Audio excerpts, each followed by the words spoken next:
There's a quiet moment, usually right in the middle of your worst fear, when your faith suddenly speaks louder, and that's the second your whole life starts to change.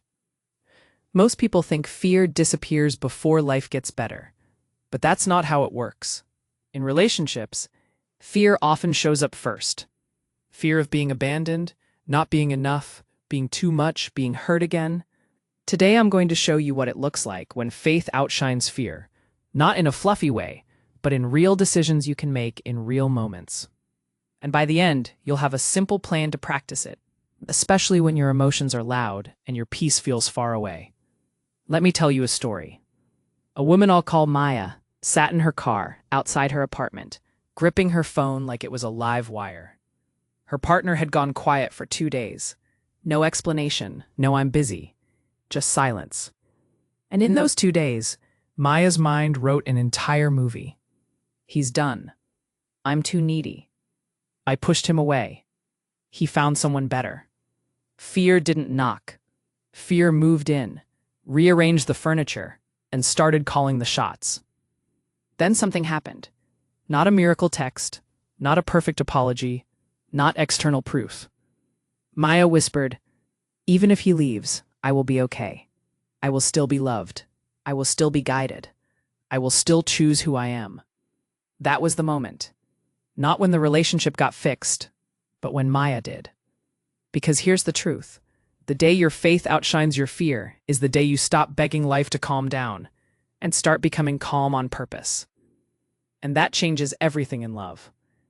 Below are 7 specific, actionable shifts you can practice, starting today, so faith becomes your default voice, not a last resort. 1. Learn to spot the fear script before it writes your next message. Fear isn't just a feeling, it's a script. And in relationships, it usually sounds like, if they're upset, I'm unsafe. If they pull away, I must chase. If I'm not perfect, I'll be replaced. Action step. The next time you feel anxiety rising, do this in 20 seconds. Name it. This is fear. Locate it. It's in my chest, throat, stomach. Identify the script. Fear is telling me blank.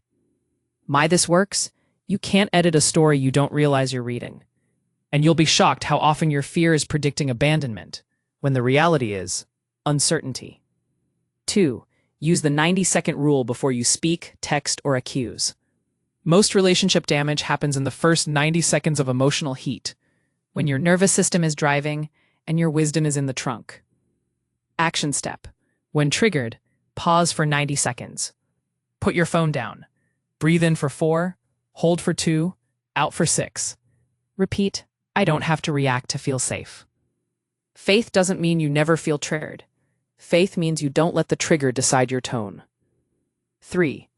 Replace control questions with connection questions. Fear asks control questions. Are you mad at me? Who are you with? Why didn't you respond? Those questions aren't about closeness. They're about stopping the panic. Faith asks connection questions. Can we talk when you have space? I want to understand. Something came up for me.